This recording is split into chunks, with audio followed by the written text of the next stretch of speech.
내일 판문점에서 열리는 남북 고위급 회담에서 다음 남북 정상회담의 시기와 장소가 정해질 걸로 보입니다.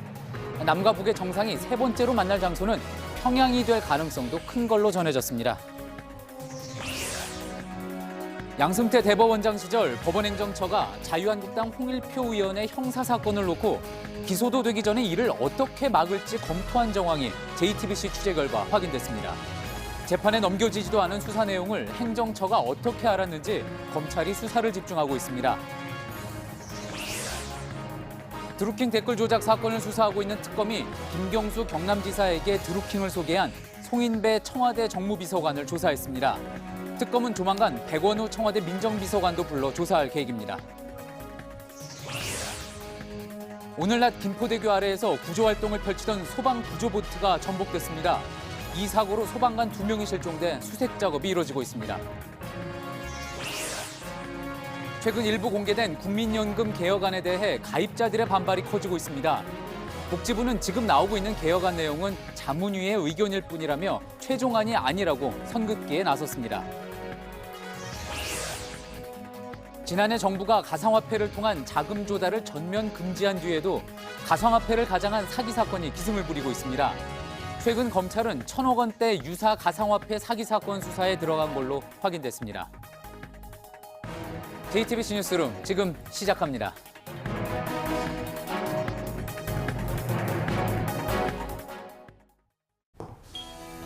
공기청정기가 도로 위로 내일을 바꾸는 현대수소 전기차. 남과 북의 정상이 세 번째로 만나게 될 장소는 평양이 될 가능성이 커지고 있습니다. 오늘 청와대에서 이를 시사하는 발언이 나왔는데 시기는 아직 조심스럽지만 8월 말이나 9월 초가 될 가능성도 점쳐집니다. 내일 판문점에서 열릴 남북 고위급 회담에서 정확한 시기와 장소, 또 방북단의 규모도 정해질 것으로 보입니다.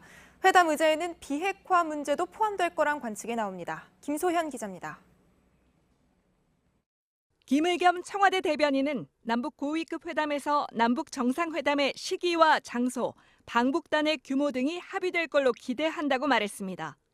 장소가 평양이냐는 질문엔 지난번 평양이라고만 하기 어렵다는 자신의 발언을 너무 제3의 장소로만 해석해 부담스러웠다고 답했습니다. 문재인 대통령의 평양 방문에 합의할 가능성을 높이는 대목입니다. 시기도 이르면 8월 말 또는 9월 초 가능성을 닫아두지 않았습니다. 김 대변인은 남북 간 다양한 채널에서 회담을 준비하고 있고 미국과도 실시간 협의 중이라고 말했습니다. 종전선언과 비핵화의 선후 관계를 놓고 북미 간 협상이 더딘 가운데 비핵화 문제도 내일 회담 테이블에 오를 걸로 보입니다. 정부 당국자는 비핵화도 판문점 선언에 들어있는 만큼 논의할 수 있다고 말했습니다. 대표단 구성에서 우리 측은 정상회담에 북측은 경제협력에 방점을 찍었다는 지적에 대해선 우리 측 철도 도로 실무자들이 대표단을 수행한다고 설명했습니다. JTBC 김소현입니다. 북한은 오늘 한국과 미국을 동시에 겨냥해 종전선언을 채택하라고 요구했습니다. 상당히 이례적인 경우인데 남북 간 철도나 도로를 연결하는 문제에 대해서는 숲 하나를 튀기며 돈 들지 않는 일만 하겠다는 것 아니냐. 그러니까 계산기만 두드리고 있다며 불만을 드러냈습니다. 내일 회담에서도 이 문제를 거론하게 될 것 같습니다. 이희정 기자입니다. 북한의 대외 선전용 매체 메아리가 실은 종전선언을 외면할 이유가 없다는 제목의 글입니다. 매체는 북남, 조미 사이의 관계를 개선하기 위해서는 적대 관계를 해소하기 위한 종전선언부터 채택되어야 한다며 종전선언 채택 없이 비핵화를 실현하겠다는 건 망상에 불과하다고 주장했습니다. 미국을 향해 종전선언 채택이 비핵화의 선결 조건이라는 자신들의 입장을 재차 강조한 겁니다.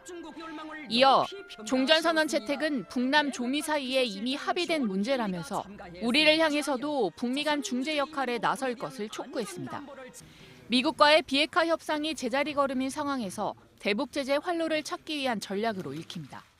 또 대남 선전 매체인 우리민족끼리는 판문점 선언 이행이 진전을 보지 못하고 있다며 미국의 대북 제재와 그에 편승한 남측의 태도가 문제라고 주장했습니다. 철도와 도로 연결 등과 관련해선 돈 안 드는 일들만 하겠다는 심산으로 수판알만 튕기고 있다고 불만을 표출했습니다. 이에 따라 북측은 고위급 회담에서 철도와 도로 현대화 등 경제 협력과 종전선언 채택 등에 대한 남측의 적극적인 역할을 촉구할 것으로 보입니다. JTBC 이희정입니다.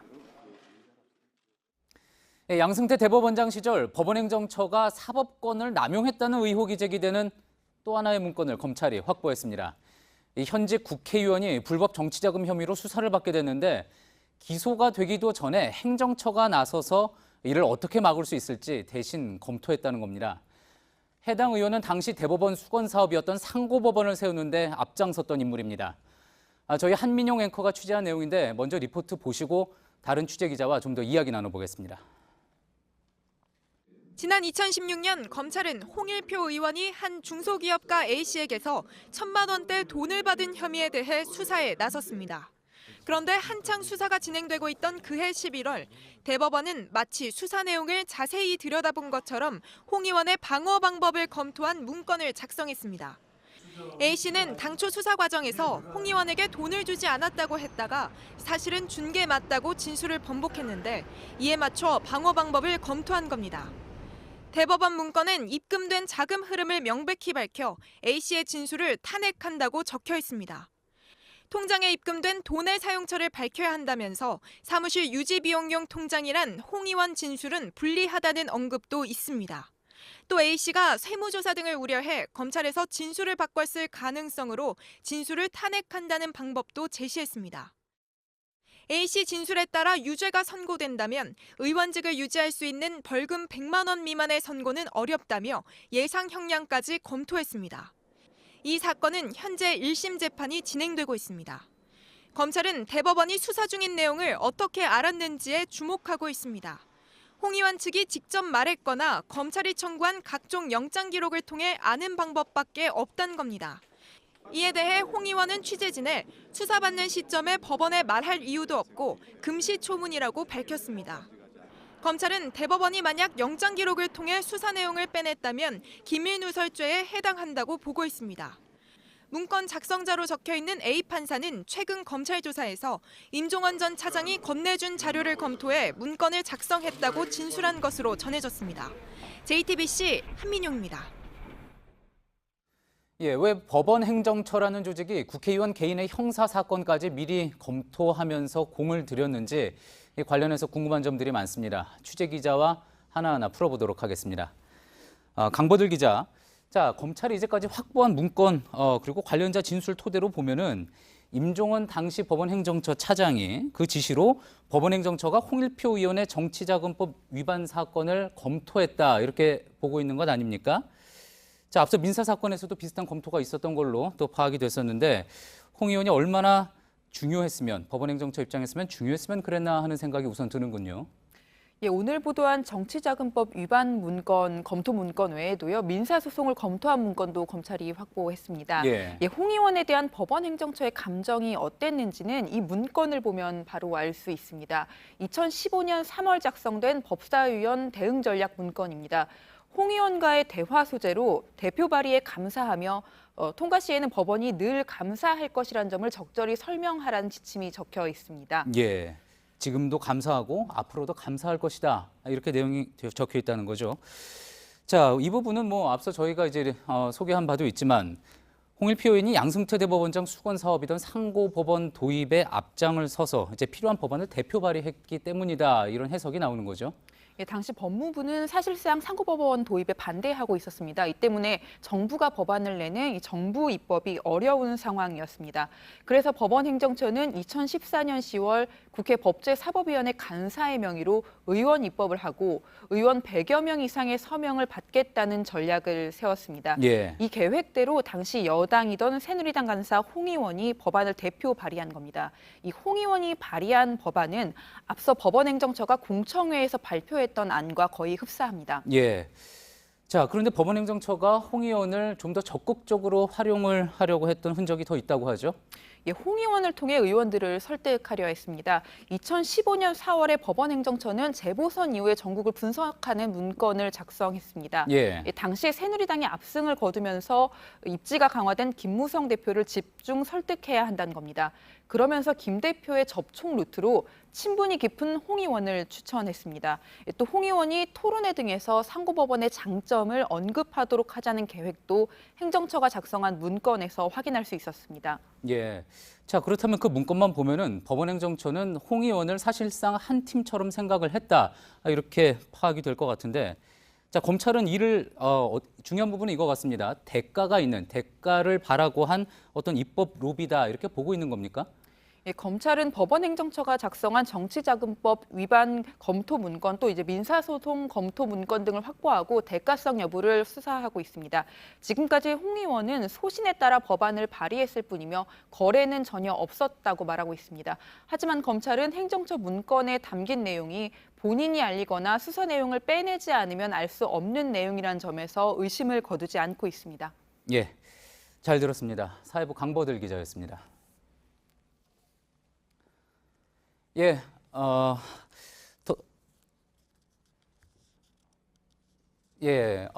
이제 드루킹 관련 수사 소식을 앞으로 전해드리도록 하겠습니다. 오늘 이제 드루킹 특검에서는 새로 또 사람들을 불러서 조사를 했다는 소식 들어와 있는데요. 지금 어떻게 진행되고 있는지 현장에 나가 있는 박민규 기자 연결해서 들어보도록 하겠습니다. 자, 박민규 기자, 오늘 어떤 사람을 불렀고 어떻게 지금 조사가 진행이 되고 있습니까? 예, 먼저 특검이 오늘 오전에 불러 조사를 지금 마친 사람, 송인배 청와대 비서관입니다. 특검이 청와대 관계자로서는 수사를 시작하고 처음 불러 조사하는 인물인데요. 조사는 조금 전인 7시 반쯤 끝났습니다. 지금은 송 비서관이 오늘 자신이 진술한 내용을 다시 확인하는 단계입니다. 오늘 조사는요, 김경수 경남지사의 댓글 조작 관련 혐의를 보다 구체화하기 위한 보강 수사로 보시면 되겠습니다. 송인배 비서관은 드루킹 김동원 씨를 김경수 지사에게 직접 소개한 핵심 참고인입니다. 두 사람이 단순히 정치인과 지지자 관계를 넘어섰다라는 게 특검 판단이죠. 그런 만큼 특검은 오늘 송 비서관에게 이 두 사람을 왜 그리고 어떻게 소개하게 됐는지 집중적으로 캐물었습니다. 예, 지금 특검에서는 드루킹 김 씨도 조사를 받고 있다고 하죠. 김 씨에게는 지금 어떤 내용을 물어보고 있는 걸로 파악이 됐습니까? 네, 특검이 드루킹 김동원 씨에게 물어보고 있는 건 지난주 김경수 지사와의 대질신문 때 했던 얘기입니다. 이 내용을 다시 확인하는 이유는요. 사흘 전 드루킹 김 씨가 김 지사와 같이 조사를 받으면서 진술이 좀 오락가락했기 때문입니다. 특검이 두 사람 공모관계에 이 주된 근거로 삼았던 것 중에 하나가요. 댓글 조작 매크로 프로그램인 킹크랩 시연회 이후에 김 지사가 경공모 회원들에게 회식비 명목으로 100만 원을 줬다는 경공모 회원의 진술이었습니다. 그런데 김 씨는 대질 때 관련 진술 자체를 거부했다고 합니다. 이에 김 지사 측은 처음부터 이 회식비 100만 원에 대한 경공모 회원들의 주장이 서로 갈려왔다면서 진술의 신빙성을 문제 삼고 있습니다. 김 씨는 인사청탁 의혹에 대해서도 당초 김 지사의 보좌관을 통해서 했다라고 주장을 했지만 대질 조사 때 막상 특검이 관련 문건을 제시하니까 기억이 잘 나지 않는다, 착오가 있었던 것 같다 이렇게 진술했다고 전해집니다. 예, 두 사람이 진실 공방을 벌이고 있는 그런 상황인 것 같은데요. 김 지사 구속영장을 청구할지 그 여부에 대해서는 결정이 된 바가 있습니까? 아닙니다. 아직 결정된 건 없는데요. 특검은 일단 김 지사 진술의 진위 여부를 따져보는 단계라면서 신중한 입장을 보이고 있습니다. 지금으로선 이번 주 중에 구속영장을 청구하지 않겠느냐는 관측만 나오고 있습니다. 김 씨뿐 아니라 지난주에 김 지사 역시 이 조사실에서 말이 좀 달라졌다고 합니다. 그동안 김 씨 측에 댓글 작업에 이 대가로 지목됐던 일본 센다이 총영사직을 제안한 사실이 없다 이렇게 주장해 왔지만 막상 조사에서는 추천은 해줄 수 있다고 말했다. 이런 취지로 진술한 것으로 전해집니다. 이와 관련해서 일단 김 지사 측은 말을 아끼고 있습니다. 특검은 댓글 조작이 지난해 대선 전부터 이루어졌다는 점까지 포괄적으로 고려해서 구속 수사 여부를 결정하겠다는 입장입니다. 오늘 조사한 송인배 비서관에 이어 특검은 이번 주 중 내지는 조만간 백원우 청와대 정무비서관에 대한 참고인 조사도 계획하고 있습니다. 예, 지금까지 특검 사무실에서 박민규 기자였습니다. 국회 특수활동비에 대한 비판이 커지자 더불어민주당과 자유한국당이 특활비를 폐지하는 방향으로 가닥을 잡았습니다. 양당은 당초 특활비를 유지하되 양성화하는 방안을 내놨지만 비판 여론이 이어지자 폐지 쪽으로 방향을 바꾼 걸로 보입니다. 대신 국회 운영에 불가피한 정당 업무 추진비 등을 일부 증액하는 방안을 포함해 실무적인 논의를 거쳐 내일 오전 최종 입장을 발표할 예정입니다. 네, 오늘 낮 김포대교 아래 한강 하류에서 구조 활동을 벌이던 소방관 2명이 보트가 뒤집히는 바람에 실종됐습니다. 현재 수색 작업이 진행되고 있는데 현장 취재기자 연결하겠습니다. 최재원 기자, 우선 이 사고가 어쩌다 발생했는지 그 상황부터 전해주시죠. 네, 사고가 발생한 곳은 김포대교 아래 한강 신곡 수중보입니다. 낮 1시 33분쯤이었는데요. 민간 보트가 수중보에 걸려 있다는 신고를 받고 김포 소방서 대원 4명이 보트 한 대와 제트스키 한 대를 타고 현장에 출동했습니다. 이 과정에서 대원 3명이 타고 있는 보트가 뒤집히면서 사고가 발생한 겁니다. 한 명은 뒤따르던 제트스키에 의해 구조됐지만 나머지 2명은 그대로 실종됐습니다. 사고 보트는 현재도 뒤집힌 채 물 위에 떠올라 있는 상황입니다. 네, 1시 반이면 벌써 7시간 가까이 지난 것 같은데 소방당국에서는 사고 원인을 뭐라고 설명하나요? 네, 소방당국은 사고 보트가 이 수중보의 와류, 그러니까 강하게 회전하면서 흐르는 물살에 휩쓸리면서 사고가 난 것으로 보고 있습니다. 김포 소방서장의 설명 들어보시죠. 그 수중보에 인한 와류가 물살이 너무 세기 때문에 우리 구조보트가 같이 휩쓸려서 실종이 되지 않았나 이렇게 생각을 하고. 네, 신곡 수중보는 배들이 좌초되거나 뒤집히는 사고가 자주 발생하는 곳입니다. 실종된 소방관들도 사고 당시 구명조끼를 입고 있었던 것으로 파악이 되고 있는데 아직까지 발견되지 않고 있습니다. 수중보에 걸려있다는 신고가 접수된 민간 보트는 사용하지 않는 폐보트가 떠내려온 것으로 파악되고 있습니다. 다만 소방당국은 추가 실종자가 있을지도 모르는 만큼 계속해서 확인을 하고 있습니다. 네, 벌써 날이 많이 어두워졌는데 수색 작업은 계속 진행되고 있는 건가요? 네, 그렇습니다. 사고 현장에는 소방대원 등 400명, 그리고 헬기 4대, 보트 5대가 동원돼 수색 중입니다. 잠시 뒤 밤 10시부터는 밀물로 물수위가 높아질 것으로 예상이 되고 있는데 소방당국은 이때를 기해 이 보트와 어선 등을 총동원해 수색 작업에 속도를 내겠다는 계획입니다. 지금까지 사고가 발생한 한강 신곡 수중보 앞에서 JTBC 최재원입니다. 네, 주말인 오늘도 전국에는 뜨거운 날씨가 이어졌습니다. 대구는 폭염이 36일 동안 이어졌고 서울도 28일째 불볕더위가 꺾이지 않고 있습니다.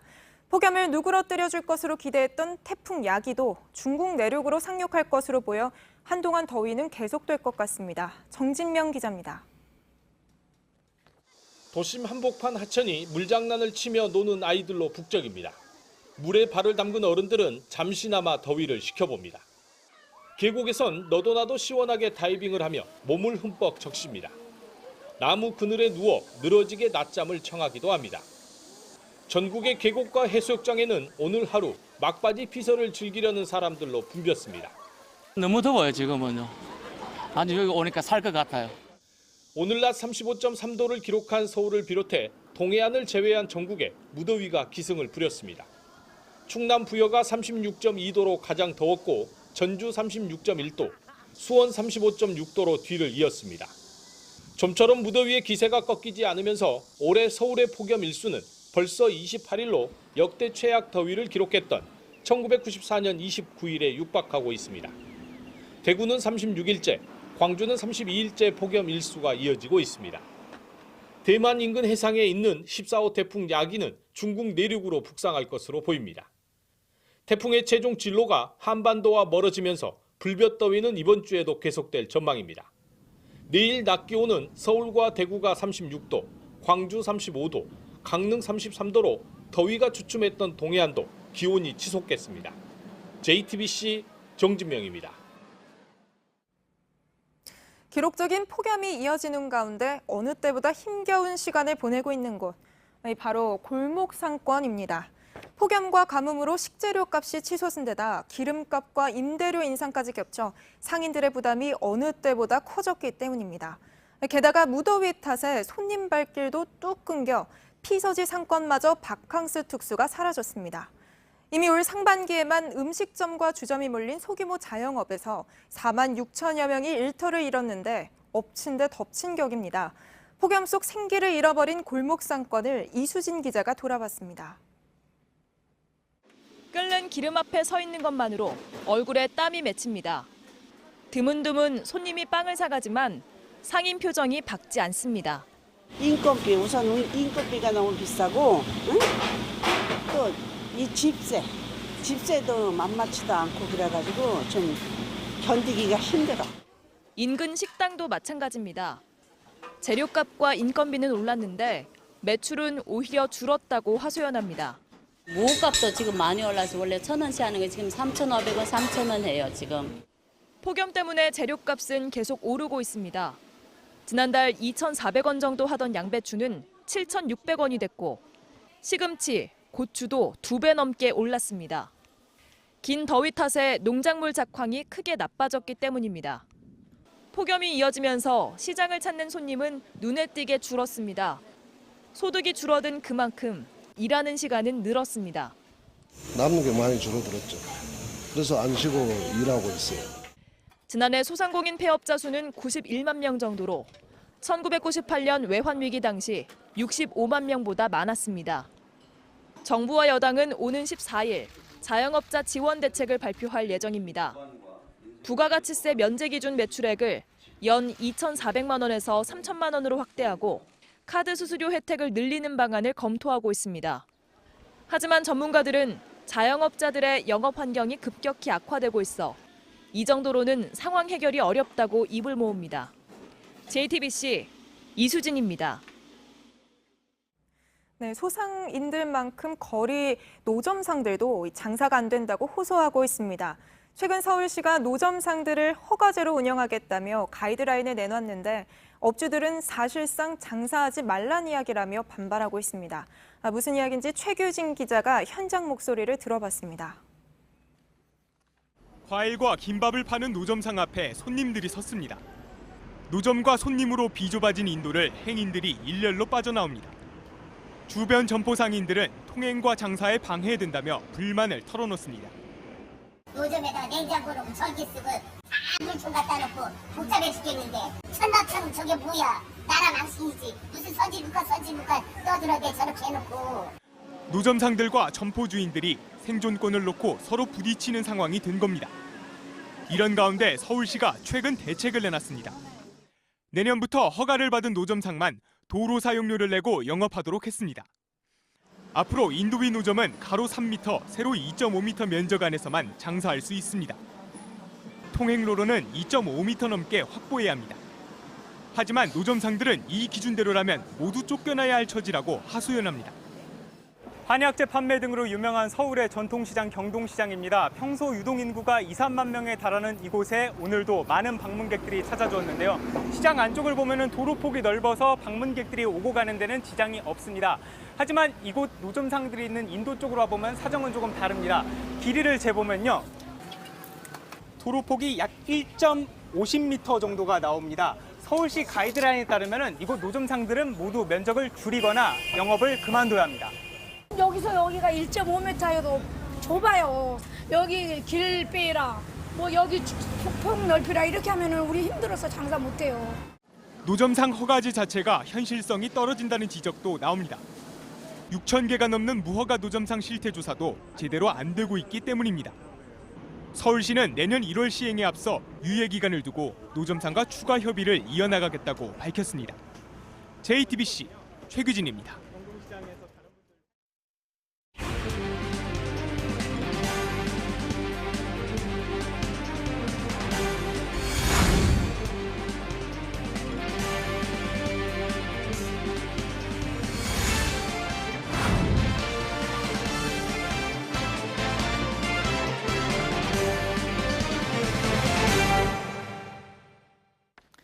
더 오래, 더 많이 돈을 내야 하는 국민연금 개혁안에 대해 불만의 목소리가 커지자 복지부가 입장을 내놨습니다.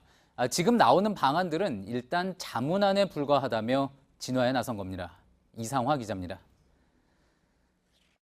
65세까지 일을 할 수 있는 사람이 그렇게 많지 않고 5년을 더 내는 거에 비해 더 많은 액수를 받을 수 있다는 보장이 없어서 나중에 받게 됐을 때 고갈되지 않고 제가 받을 수 있는지 좀 불안한 마음이. 국민연금 개혁안이 드러나자 가입자들은 반발했습니다. 혜택은 줄고 부담은 커지는데 정작 제대로 받을 수 있을지도 불안하단 겁니다. 청와대 국민청원엔 관련 글만 이틀 사이 900여 건이 올라왔습니다. 재정 지원을 받는 공무원 연금이나 사학연금은 두면서 국민연금만 손댄다는 항의부터 아예 국민연금을 폐지해달란 주장도 나왔습니다. 정부는 보험료율을 1.8%에서 4%포인트가량 올리고 보험료 납부 기간을 60세에서 65세로 올리는 개혁안을 검토하고 있습니다. 연금을 받을 수 있는 나이를 65세에서 68세로 높이는 것도 논의 중입니다. 복지부는 최종안이 아니라 위원회에서 제안한 방안일 뿐이라고 선을 그었습니다. 정부안은 9월 중 확정되며 노사정위원회 연금 가입자 대표가 참여하는 사회적 논의기구를 만들어 최종안을 확정할 계획입니다. JTBC 이상화입니다. 최근 5년 동안 BMW 차량의 화재 건수를 분석해봤더니 지난해 이후 불에 탄 사고가 눈에 띄게 늘었습니다. 엄격해진 배기가스 규제를 무리하게 따르려다 그런 것 아니냐는 추정도 나오는데 내일부터 경찰이 화재 사고에 대한 본격적인 수사에 들어갑니다. 이세누리 기자입니다. 소방청에 5년치 BMW 화재 건수 정보 공개를 청구했습니다. 2014년 46대에 불과했지만 지난해 94대로 4년 새 배로 늘었습니다. 올 들어 7월까지 불에 탄 BMW는 71대로 과거 1년치보다 더 많았습니다. 방화나 교통사고, 운전자 부주의에 따른 화재를 제외하더라도 지난해부터 증가세가 두드러집니다. 유로5에서 유로6로 바뀌었죠. BMW도 EGR 궤도위를 높이고 그러면서 EGR하고 쿨러 쪽에 무리가 많이 갔을 거라고 생각은 돼요. 이 단기간에 플라스틱으로 바뀐 시점이 작년부터라면 그것도 큰 이유가. 최근 5년치 국산차와 수입차 화재 통계를 보면 불이 난 국산차는 4,800여 건에서 4,400여 건으로 줄어든 반면 수입차는 매년 늘어나는 추세입니다. 외제차 인구가 늘었다는 점을 고려하면 태부족인 서비스 센터와 딜러 체제는 개선점으로 지적됩니다. BMW는 말만 그렇게 하는 거고요. 일은 전부 딜러들이에요. 폭스바겐 건 같은 경우도 문제 생겼을 때 실제 폭스바겐 코리아도 코리아였지만 딜러들이 다 죽었어요. 한편 경찰은 내일 BMW를 상대로 고소장을 낸 BMW 차주를 불러 본격적인 수사를 시작하기로 했습니다. JTBC 이세누리입니다. 막바지 휴가철로 접어든 어제와 오늘 항공기가 결항되고 지연되는 일이 잇따랐습니다. 한 외국 항공사는 고장 때문에 운항이 어려우니 집으로 돌아가라는 말까지 했다며 승객들이 분통을 터뜨렸습니다. 어환희 기자입니다. 주말 밤 캄보디아로 휴가를 떠나려던 양정아 씨 가족은 난데없이 인천의 한 숙소에 짐을 풀었습니다. 캄보디아 스카이앙코르 항공사 여객기가 엔진 고장으로 결항됐기 때문입니다. 공항에서 5시간 넘게 대체 항공편을 기다린 뒤라 몸과 마음이 더 지쳤습니다. 무책임하게 호텔방에다가 떡하니 놓고선 어떠한 연락조차 받지 못하는 상황이 조금 허탈감 플러스 너무 화가 나는 상황인 것 같습니다. 양 씨와 같은 처지의 승객은 180여 명에 이릅니다. 일부 승객은 항공사 측이 운항이 어려우니 집으로 돌아가라는 말을 했다고 분통을 터뜨렸습니다. 주말에 바르샤바로 향할 예정이던 폴란드 항공 비행기도 바퀴가 고장나 운항이 취소됐습니다.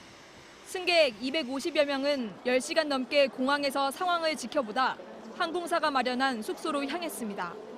주말 오후 중국 제남을 떠날 예정이던 대한항공 비행기는 출발이 지연돼 9시간가량 늦게 인천에 도착했습니다. 사업하시는 분은 자기 가게를 못 여는 상황이었고 지인 돌잔치를 가야 되는 분은 돌잔치를 이제 못 갈 정도로.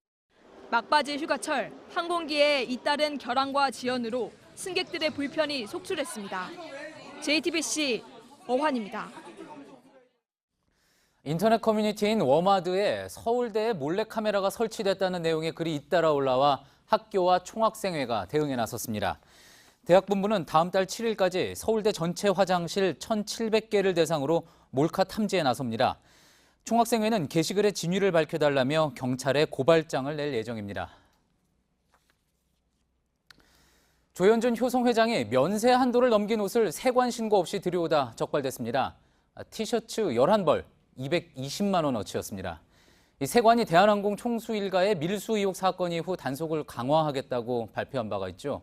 실제로 상당히 깐깐하게 살펴보고 있는 것 같습니다. 김태영 기자입니다.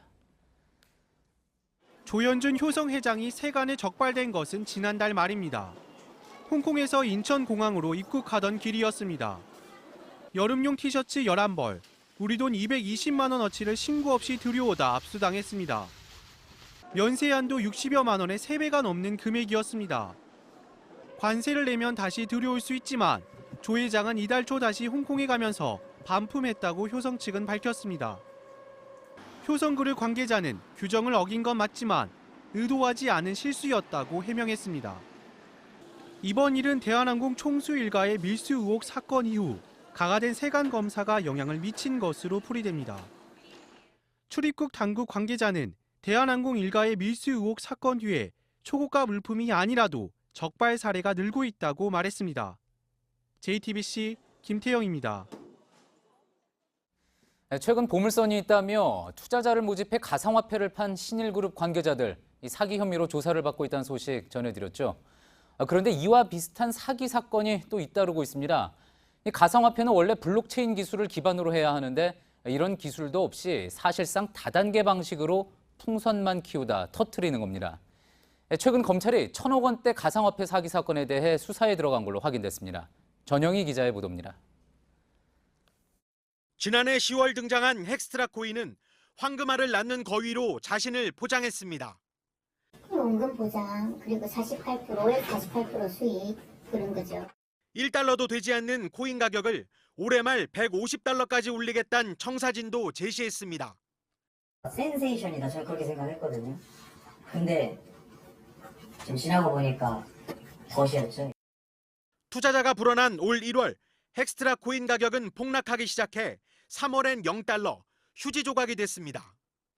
피해자들은 국내에만 2천여 명이 모두 1,000억 원 이상을 잃었다고 주장합니다. 피해자 53명은 지난주 해당 코인 운영진과 모집책을 사기 혐의 등으로 고소했습니다.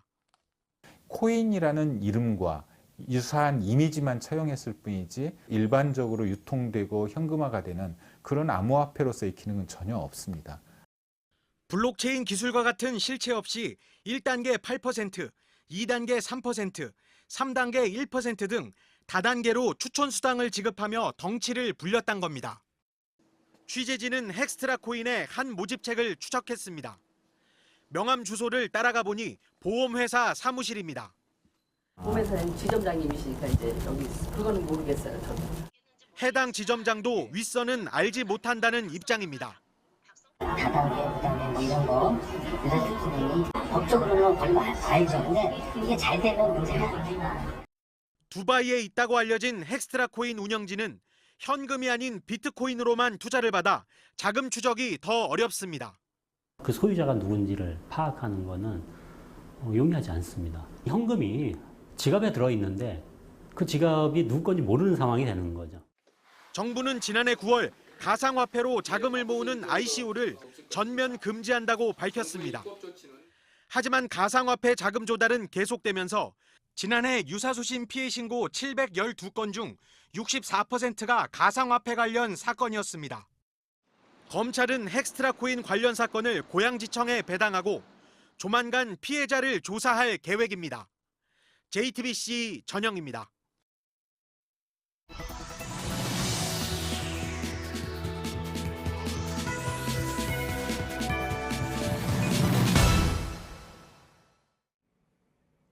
몇 년 전 좁고 더러운 우리에 20년 동안 갇혀 살던 곰이 구조되면서 자유를 찾은 모습이 화제가 된 적이 있습니다. 피피라는 이름의 미국 곰 이야기입니다. 빼빼 마르고 관절염까지 앓던 이 늙은 곰 피피는 자유를 되찾은 지 몇 달 만에 크고 당당해졌습니다. 그런데 지금 우리나라에는 피피가 있던 콘트리트 우리보다 더 좁고 더러운 곳에 500마리 넘는 곰이 방치돼 있습니다. 박창규 기자가 그 현장을 다녀왔습니다.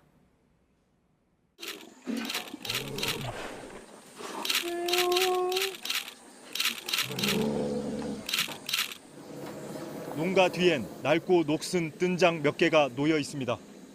가로 1.2m, 세로 2m, 한 평 안 되는 공간마다 곰이 가득 차 있습니다. 온몸은 오물로 범벅입니다. 마실 물이 따로 없어 분뇨가 섞인 고인물을 먹어야 합니다. 철창을 깨물고 비틀고 다가온 사람을 향해 울어보지만 나갈 방법은 없습니다. 다른 농가의 곰은 이상 행동을 반복합니다. 양쪽 눈이 없는 곰은 구석에 앉아 그저 시간을 보냅니다. 모두 태어난 뒤 지금까지 한 번도 이 철창을 벗어난 적이 없습니다. 웅담을 얻기 위해 도축되는 순간에야 처음 우리에서 나올 수 있습니다. 이마저도 이제 기약이 없습니다. 6, 7년 전에는 한 2천만 원씩 받았으니까 맞았는데 지금은 수요가 없어요. 돈이 안 되니 사육 환경은 더 열악해졌습니다. 도축할 수도 풀어줄 수도 없는 상태가 계속되고 있기 때문입니다. 더 버틸 수가 없어 사육곰을 모두 폐사시켰다는 얘기까지 나왔습니다. 자기가 도저히 기를 수 없으니까 일반 생활쓰레기 매립장, 소각장에서 동물 소각을 안 시켜주거든요. 곰 사육은 1981년 시작됐습니다. 당시 정부가 농가 수익을 위해 장려했습니다. 하지만 이후 국제적으로 멸종 위기종 보호 여론이 일면서 사양 산업이 됐습니다. 한때 1,400여 마리였던 국내 사육곰은 이제 540여 마리 남았습니다.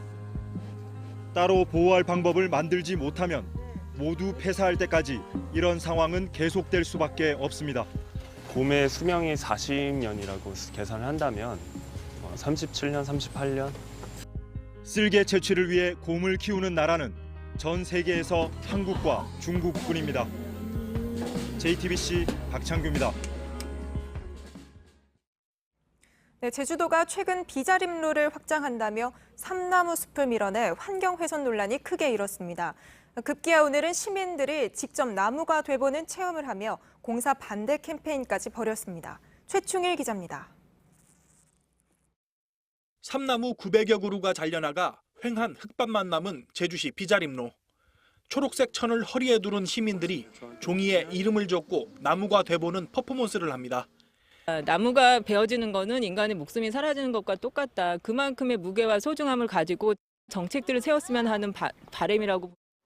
전국에서 가장 아름다운 도로를 파괴했다는 비판도 잇따르고 있습니다. 이렇게까지 해야 되나는 마음이 들어서 이 아이들이 또 살아갈 세상이니까 물려줘야 될 곳인데 잘 지켰으면 좋겠다는 생각이 듭니다. 반면에 주민들 사이에선 안전을 위해 4차로 확장 공사를 계속해야 한다는 요구가 나오고 있습니다. 좁은 도로, 시야 확보의 어려움, 위협적인 추월 구간으로 인한 주민의 생명권 보장을 위해서 반드시 필요한 사업입니다. 환경훼손 논란이 커지자 제주도는 일단 대안이 생길 때까지 2.9km 구간의 공사를 중단하기로 했습니다. 하지만 이미 잘려나간 삼나무와 그 경관은 되살리기 어려워 청정 가치를 최우선으로 하는 제주의 매력이 점차 사라질 수 있다는 걱정의 목소리가 커지고 있습니다. JTBC 최충일입니다. 미국 항공우주국 나사가 인류 역사상 처음으로 태양 탐사선을 쏘아 올렸습니다. 태양의 온도와 통신 장애를 일으키는 태양풍 현상 등을 연구하기 위해서인데요. 탐사선은 7년 동안 임무를 수행하게 됩니다. 이주찬 기자입니다. 시뻘건 화염을 내뿜는 로켓이 굉음을 내며 우주를 향해 날아갑니다. 미국 우주항공국 나사가 플로리다주 케이프 커네버럴에서 무인 태양 탐사선 파커를 실은 로켓을 쏘아 올렸습니다. 인류 역사상 첫 태양 탐사선인 파커는 소형 승용차 크기로 오는 10월 초 금성을 처음 지나고 11월에 태양과 만나게 됩니다. 파커는 태양 대기의 가장 바깥층인 코로나가 태양 표면보다 수백, 수천 배 더 뜨거운 이유를 밝히는데 필요한 자료를 모읍니다. 태양풍의 원인을 찾는 임무도 수행합니다. 태양에서 내보내는 전기 입자를 뜻하는 태양풍은 극지방의 오로라 현상을 일으키기도 하고 TV 등 전자기기의 작동을 멈추게도 합니다. 터치선, 즉 태양을 만지다라는 프로젝트 이름답게 파커는 태양 표면 600만 킬로미터 수준까지 접근할 예정입니다. 탄소 절연체로 된 지름 2.4m의 방패가 탐사선이 태양열에 녹아내리지 않게 하는 핵심입니다. 파커는 7년 후인 2025년까지 태양 주변을 24번 돌며 연구 자료를 보낸 뒤 태양에 빨려 들어가 임무를 마칠 예정입니다. JTBC 이주찬입니다. 비무장지대, 분단의 상처를 고스란히 안고 있는 곳입니다. 이곳에 평화를 만드는 예술 공간으로 거듭났다고 하는데요. 강나현 기자가 다녀왔습니다. 창고를 연상시키는 공간에 오케스트라 연주곡이 힘차게 울려 퍼집니다. 세계적인 클래식 연주자와 음악을 사랑하는 각국 청소년이 모여 평화의 하모니를 들려준 여기는 민통선 안에 있는 옛 미군 기지 캠프 그리브스가 볼링장으로 쓰던 곳입니다. 음악을 통해서 하나가 된다는 것을 증명을 하고 싶었습니다. 소통을 이끌어낼 수 있다고 믿기 때문입니다. 그래서 우리가 선택한 장소도 여기고요. 남북을 가르는 경계선에서 4km 남짓 떨어져 있는 캠프 그리브스는 1953년부터 2004년까지 50년 넘게 미군이 주둔하다 2007년 우리 정부가 돌려받았습니다. 전쟁의 상처를 조용히 품고만 있던 이곳에서 예술가들은 그 의미를 다시 해석하기 시작했습니다. 총알이나 수류탄을 쌓아두던 탄약고에는 평화를 수호하는 사슴이 거닐고 미끄럼틀과 그네가 들어섰습니다. 유리로 만든 총은 전쟁의 공허함을 한눈에 보여줍니다. 비무장지대는 사실 중무장지대잖아요. 원래 의미에 맞게끔 작게나마 평화의 지역, 평화의 공간을 보여주고 싶었습니다. 예술의 숨결로 분단의 상처를 위로받은 DMZ, 평화를 만드는 공간으로 다시 태어나고 있습니다. JTBC 강나현입니다.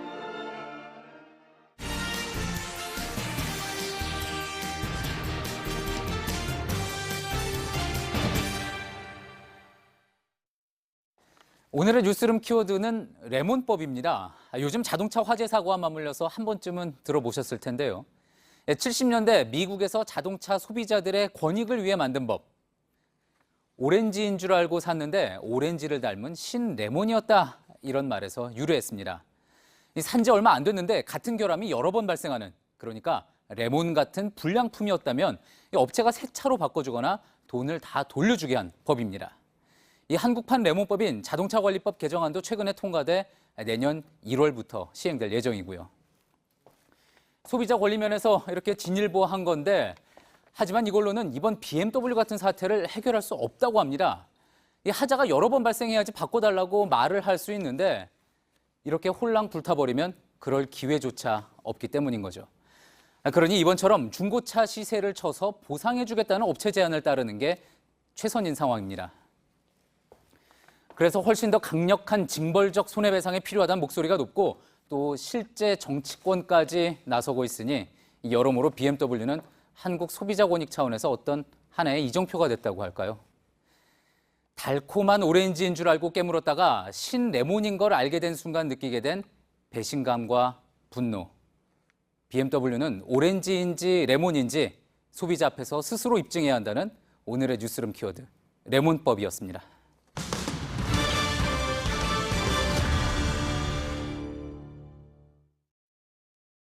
북한에 불법 입국했다 적발돼 지난주 16일 만에 송환된 30대 서모 씨가 오늘 오전 경기도 파주 통일대교를 넘어 북쪽으로 도주하려다 붙잡혔습니다.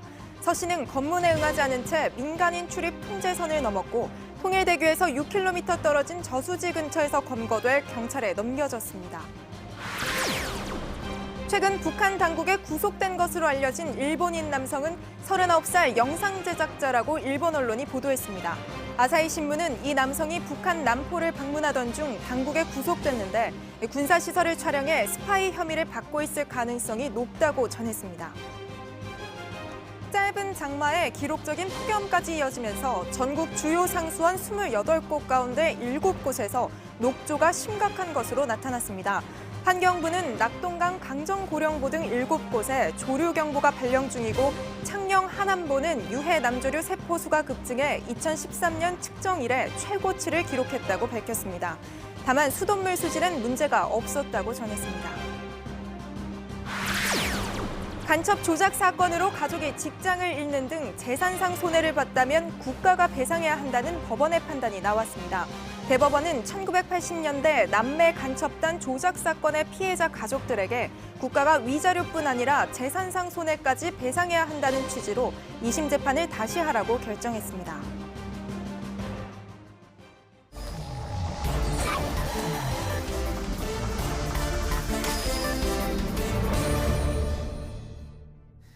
예, 비하인드 뉴스 안지원 기자 나와 있습니다. 안 기자, 첫 번째 키워드부터 열어볼까요? 네, 첫 번째 키워드 농담 아닌 농담입니다. 예, 민주당 전당대회 당대표 후보들 모습인데 지금 합동연설에 한창 하고 있죠? 네, 이번 주말에는 PK와 TK, 그러니까 영남권 지역에서 합동연설에 열었습니다. 이 8월 25일로 예정된 전당대회가 다가올수록 신경전도 그만큼 치열해지는 모습인데요. 이 농담이라고 한 말에도 후보 간에 문제가 될 정도였습니다. 예. 먼저 해당 발언부터 들어보시죠. 예. 전 30년 동안 국회의원 선거에서 한 번도 안 떨어졌습니다. 왜 떨어지죠? 농담입니다.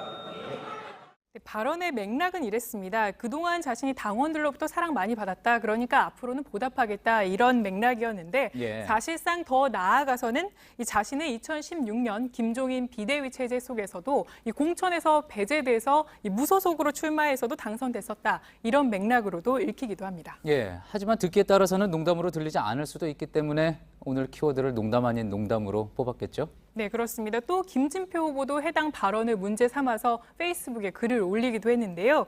해당 글입니다. 해당 글을 보면 노무현 전 대통령도 떨어졌고 이 부산시장인 오고돈 그 부산시장도 낙선의 경험이 있는데 예. 이 동지들의 아픔을 너무 모르고 하신 말씀은 아닌지 안타깝다 이렇게 쓴 겁니다.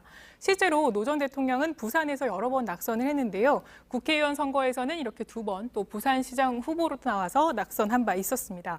또 오고돈 현 시장도 이 3번째 낙선하고 이번에 4번째 도전해서 당선된 바 있습니다. 예, 그래서 왜 하필이면 부산 연설에서 이런 이야기를 했느냐 그렇게 지적을 한 거겠군요.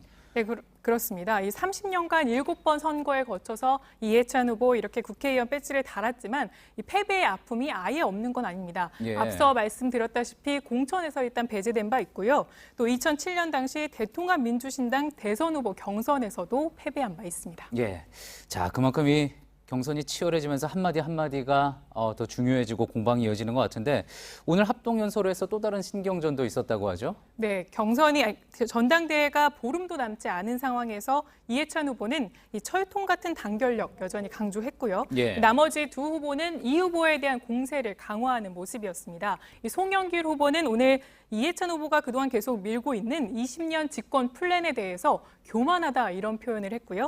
또 김진표 후보는 싸우는 대표는 여당이 아니라 야당 대표다 이런 말을 하기도 했습니다. 예, 앞으로 계속 지켜봐야 될 것 같습니다. 다음 키워드 볼까요? 네, 다음 키워드는 영화 같은 실화입니다. 예, 영화 공작의 포스터죠. 대북공작원으로 활동하던 실존 인물 이야기라고 했는데 저는 아직 이 영화 못 봤습니다. 혹시 오늘 비하인드 뉴스에서 스포일러가 있는 건 아니겠죠?